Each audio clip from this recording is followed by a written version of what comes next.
कभी कभी जीवन में ऐसा लगता है कि सब कुछ तय है, जैसे किसी अदृश्य शक्ति ने पहले से सब लिख दिया है और हम बस उस लिखे हुए नाटक के किरदार हैं। पर क्या सच में ऐसा ही है? क्या मनुष्य केवल अपने भाग्य का गुलाम है? क्या उसकी कोई भूमिका नहीं है उस कहानी में जो उसके नाम से चल रही है? नहीं, ऐसा नहीं है। जो केवल प्रारब्ध पर विश्वास करता है, वह अपनी आत्मा की शक्ति को अपमानित करता है, और जो पुरुषार्थ पर विश्वास करता है वह उस प्रारब्ध को भी झुका देता है जो उसके विरुद्ध खड़ा था। कभी किसी ने पूछा, भगवान अगर सब कुछ पहले से लिख चुके हैं तो हम क्यों मेहनत करें? उत्तर था, क्योंकि जो उन्होंने लिखा है वो उसी के लिए लिखा है जो प्रयास करता है।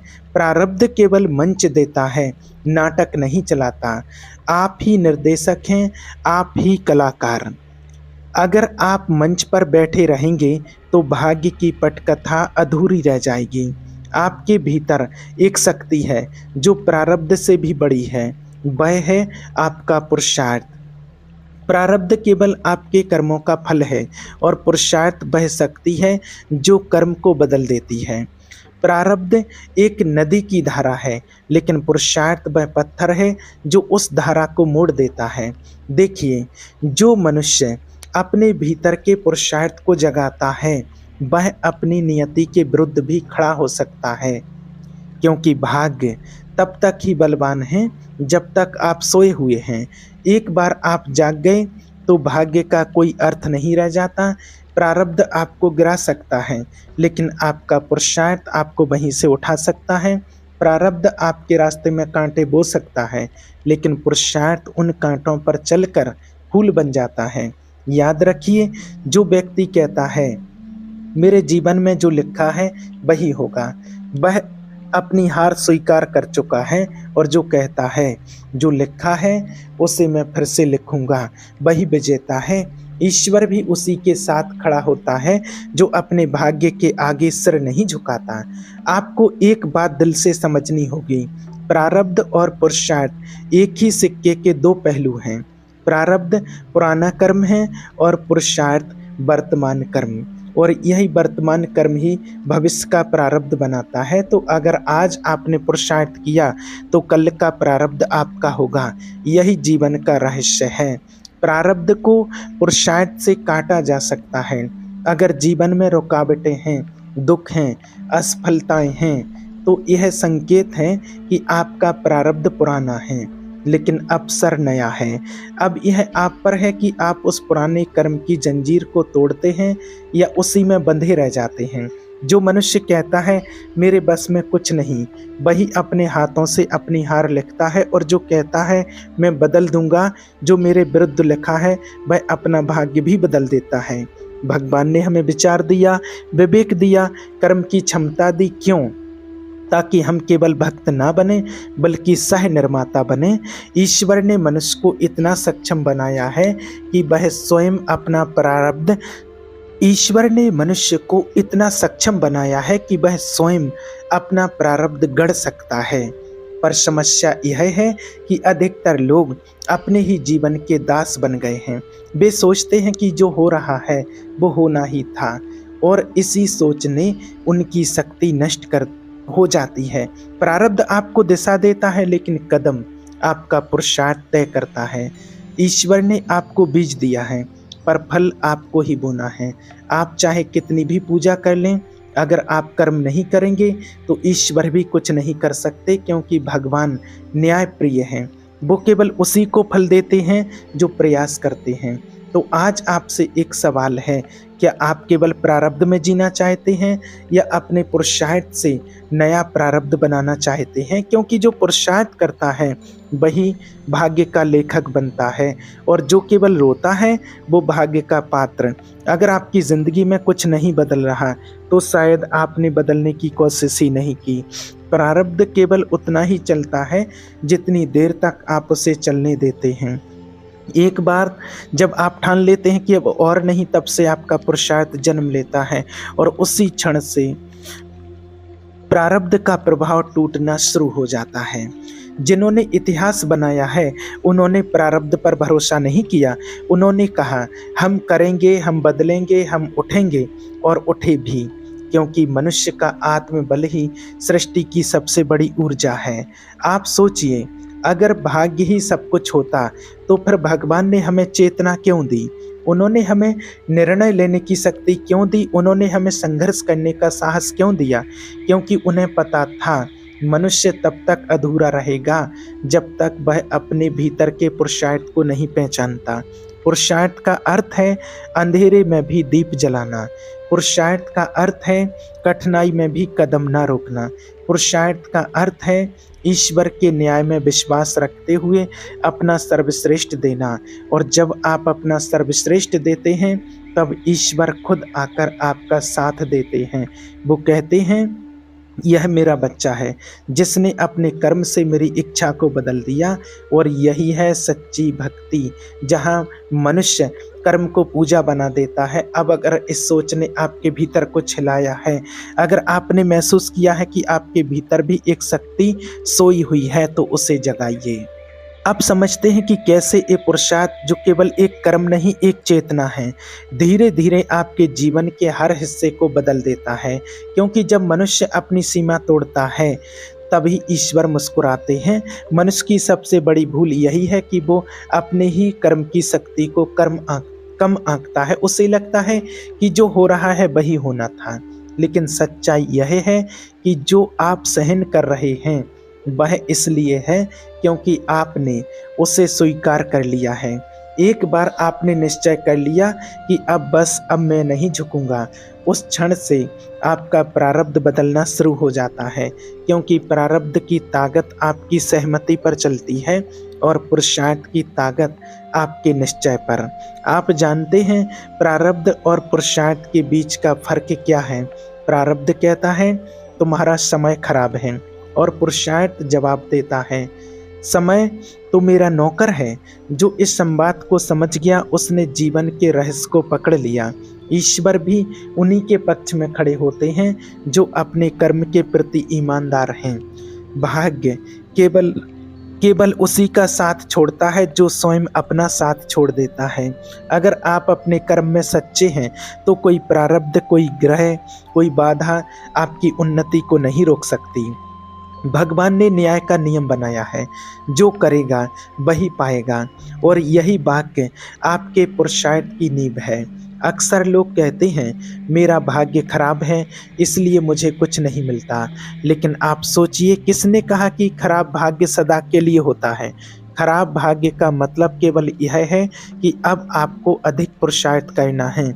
ईश्वर ने कभी किसी को प्रारब्ध से नहीं मापा, वे हमेशा कर्म से मापते हैं। आप देखिए, जो व्यक्ति कठिनाइयों में भी मुस्कुराता है, जो हारने के बाद भी उठ खड़ा होता है, उसका प्रारब्ध भी एक दिन थक कर झुक जाता है।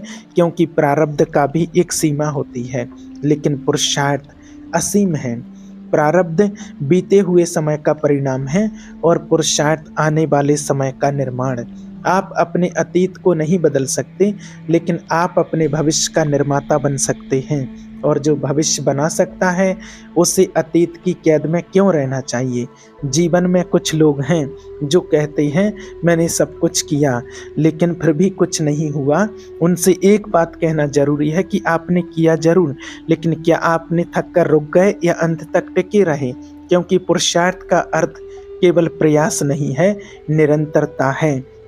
ईश्वर देख रहे होते हैं कि आप कितनी देर तक अपने कर्म के प्रति सच्चे रहते हैं। भाग्य से जीतने का एक ही रास्ता है, थकना नहीं। क्योंकि प्रारब्ध थकता है लेकिन पुरुषार्थ नहीं। कभी कभी मनुष्य सोचता है कि सब खत्म हो गया है, लेकिन असल में वहीं से उसकी शक्ति शुरू होती है। जिन्होंने अपने जीवन की सबसे बड़ी हार के बाद भी मुस्कुराना सीखा, वही सृष्टि के रहस्य को समझ पाए। क्योंकि प्रारब्ध केवल उन्हें परखता है जो लड़ना जानते हैं। ईश्वर हमेशा ऐसे लोगों के साथ होते हैं जो अपने कर्म से उनकी इच्छा को भी चुनौती देते हैं।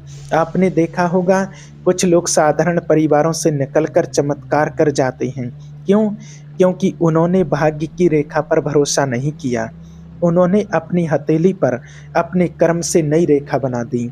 भाग्य केवल कागज पर लिखा हुआ है, लेकिन कर्म पत्थर पर, और जो पत्थर पर खुद जाए उसे मिटाया नहीं जाता। पुरुषार्थ एक साधना है। यह केवल काम करना नहीं, यह अपने भीतर के आलस्य से, डर और संदेह से लड़ना है। हर बार जब आप ये सोचते हैं कि शायद मुझसे नहीं होगा और फिर भी कदम बढ़ाते हैं, वहीं आपका भाग्य बदलना शुरू होता है। भगवान उस एक कदम का इंतजार करते हैं। वो चाहते हैं कि आप अपने कर्म से यह करें, मुझे अपने जीवन का नियंत्रण चाहिए। और जब आप ऐसा करते हैं, तब ईश्वर खुद पीछे हट जाते हैं और कहते हैं, अब यह करेगा, अब यह चलेगा। देखिए, जीवन एक मैदान है। प्रारब्ध केवल विरोधी खिलाड़ी है, लेकिन खेल आपके हाथ में है। अगर आप डर कर बैठ गए तो हार निश्चित है, लेकिन अगर आप खेलने उतरे तो जीत की संभावना हमेशा जीवित है। और यही तो पुरुषार्थ है, असंभव लगने वाले खेल को भी खेलना।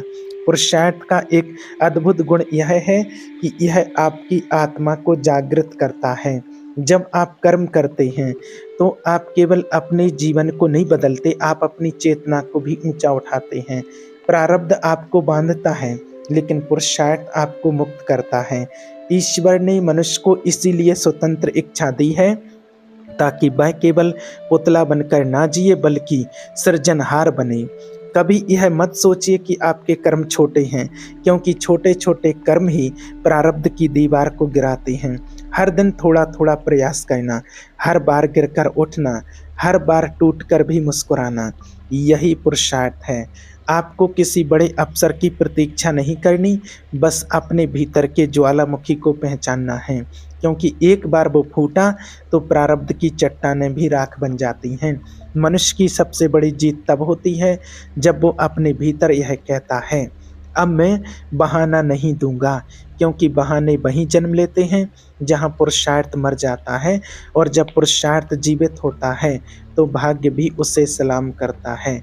आप यह समझिए, ईश्वर ने प्रारब्ध को अंतिम नहीं बनाया।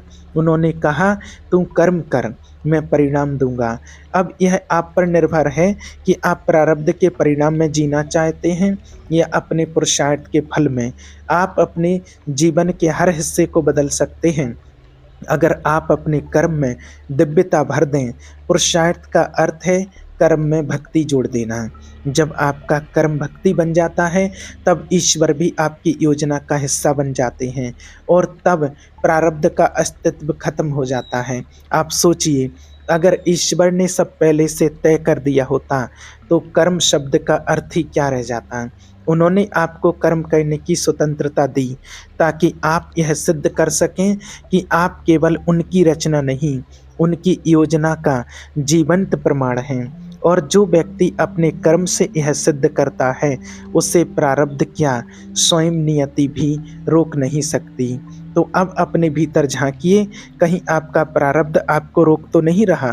कहीं आपने अपनी आत्मा की उस ज्वाला को जला तो नहीं रखा, जो आपके जीवन को नया आकार दे सकती है? अगर हाँ, तो आज इसी क्षण से उठ जाइए, क्योंकि जब आप उठते हैं तो आपके साथ ब्रह्मांड की पूरी ऊर्जा उठती है। पुरुषार्थ वह मंत्र है जो पत्थर को भी भगवान बना देता है, और जो इस मंत्र को समझ गया, उसके लिए प्रारब्ध केवल एक बीता हुआ अध्याय है। जब मनुष्य पुरुषार्थ करता है तो वह केवल कर्म नहीं करता, वह अपने प्रारब्ध की दीवारों में दरार डाल देता है। हर सच्चे प्रयास के साथ नियति की पुरानी लकीरें मिटनी शुरू हो जाती हैं, और एक समय आता है जब मनुष्य उस स्थान पर खड़ा होता है जहां भाग्य भी उसकी अनुमति के बिना आगे नहीं बढ़ सकता। यही है पुरुषार्थ की वास्तविक शक्ति, प्रारब्ध को झुकाने की क्षमता। ईश्वर ने कभी यह नहीं कहा कि मनुष्य सब कुछ पहले से तय मान ले। उन्होंने केवल यह कहा, कर्म कर, क्योंकि मैं तेरे कर्म के अनुरूप परिणाम दूंगा। अब सोचिए, अगर प्रारब्ध अटल होता तो ईश्वर यह वाक्य कभी नहीं कहते, क्योंकि जो अटल है उसे कर्म से बदला ही नहीं जा सकता। लेकिन उन्होंने कहा, कर्म ही तेरा धर्म है। इसका अर्थ है प्रारब्ध केवल तब तक है जब तक आप कर्म नहीं करते। एक बार जब आप कर्म करना शुरू करते हैं तो प्रारब्ध पीछे हट जाता है, क्योंकि उसकी जगह आपका पुरुषार्थ ले लेता है। जो पुरुषार्थी होता है वह परिस्थितियों से नहीं डरता।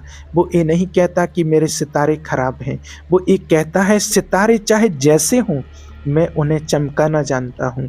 और जो ऐसा कहता है वही ईश्वर की इच्छा का विस्तार बन जाता है, क्योंकि भगवान उसी को माध्यम बनाते हैं जो उनकी सृष्टि में परिवर्तन लाता है। आप ये मत सोचिए कि पुरुषार्थ केवल भौतिक सफलता के लिए है, नहीं। पुरुषार्थ तो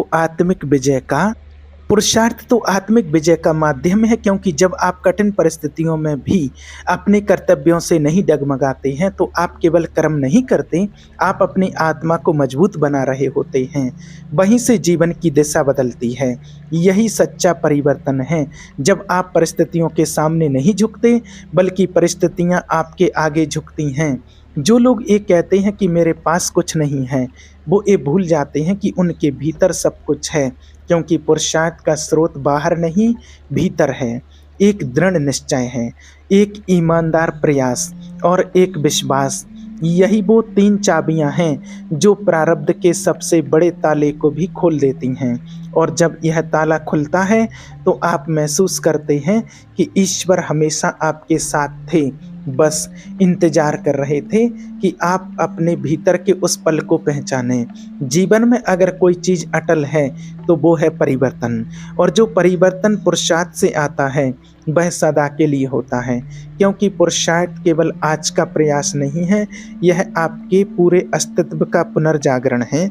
इसलिए जब भी जीवन आपको रोकने लगे, जब भी आप थक जाएं, जब भी प्रारब्ध की लकीरें आपको असहाय महसूस कराएं, तब एक पल रुकिए, गहरी सांस लीजिए और अपने भीतर कहिए, मैं प्रारब्ध का गुलाम नहीं, मैं अपने पुरुषार्थ का सृजनहार हूँ। इस वाक्य को हर सुबह दोहराइए, ये आपके भीतर के भय को जला देगा।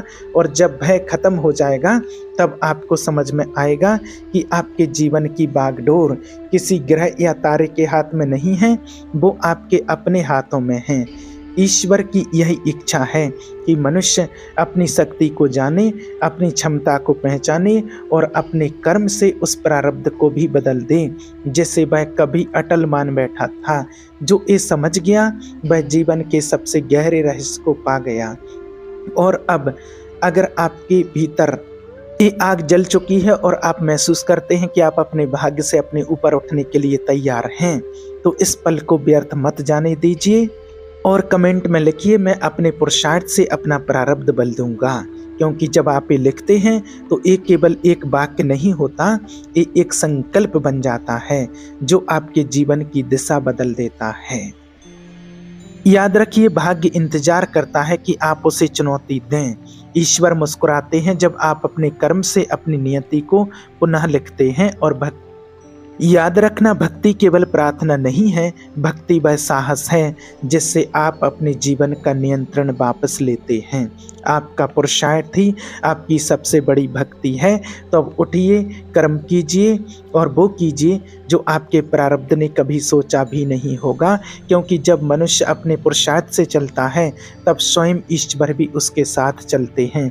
याद रखिए, इस मार्ग पर वो आत्मा स्वागत योग्य है जो केवल भगवान को नहीं ढूंढती बल्कि खुद को भी खोजती है।